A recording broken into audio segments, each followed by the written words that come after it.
Hello guys, ngayon magluluto tayo ng ginataang langka na may dilis. So, unahin nating igisa ang ating bawang. Isang cubes nga pala yung nilagay ko dyan. So, hintayin natin siyang maging color brown at lumabas yung amoy niya bago natin ilagay ang ating sibuyas. Kailangan nating imekos-mekos yan, halu-haluin, halu-haluin ng halu-haluin para lumabas ang aroma at nang hindi siya dumikit sa ating kawali. At siguraduhin din nating mainit ang ating kawali bago natin ilagay ang bawang syempre para iwas dikit. So susunod na nating ilagay ang ating langka na binabad natin sa tubig para mapanatili natin ang ka-freshkuhan yan, ka-freshnessan. Hindi lang pwede kasi tayo yung fresh.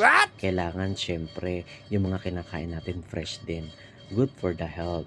So guys, trivia lang pala at ating konting kaalaman. Ang bawang pala guys ay panlaban sa pamamaga, sipon, ubo. Ang bawang ay isa sa mga natural remedy para palakasin ang ating immune system. At ang sibuyas ay may antioxidant at anti-inflammatory properties. Nakakatulong din pala siya guys, ang sibuyas sa pananatili ng ating mga level ng blood sugar at nakaka-less ng pagkakaroon ng heart attack. So guys, huwag niyo iwasang kumain yan So susunod na natin ang ating ikan bilis. Hinugasan muna natin ang ikan bilis at pinirito bago natin siya inilagay sa ating langka. Syempre, pagkalagay natin ng ikan bilis sa ating langka, hintayin muna natin siya mga ilang minuto bago natin siya haluin. So lagyan din natin siya ng asin, pampalasa. Kung ayaw niyo naman guys ng asin, pwede naman patis. Nasa sa inyo na yan guys kung ano yung gusto niyong pampalasa na ilalagay niyo.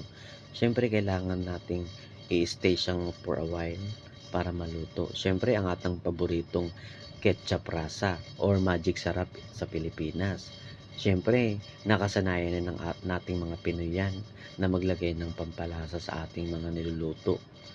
Ewan ko ba, nung panahon naman nila, wala naman yan. Iba na talaga panahon ngayon. So, back to reality na tayo guys. Ayan nakikita nyo na ang usok. Mukhang masarap na yan guys.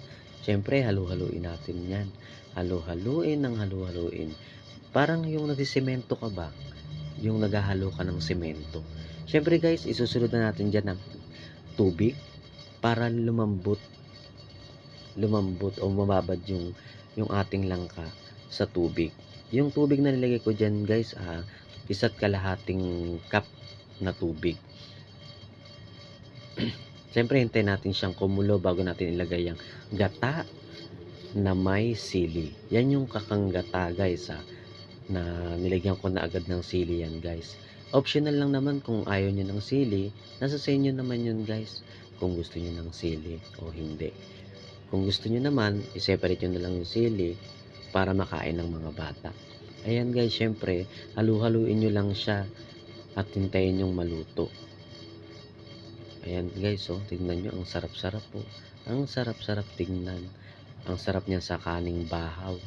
Syempre guys, habang naghihintay tayo dyan na lumambot at maluto yung gata, syempre nag-prepare na ako niyan ng gagamitin natin para makakain na guys. Hanggang dito na lang. Paalam hanggang sa susunod na video.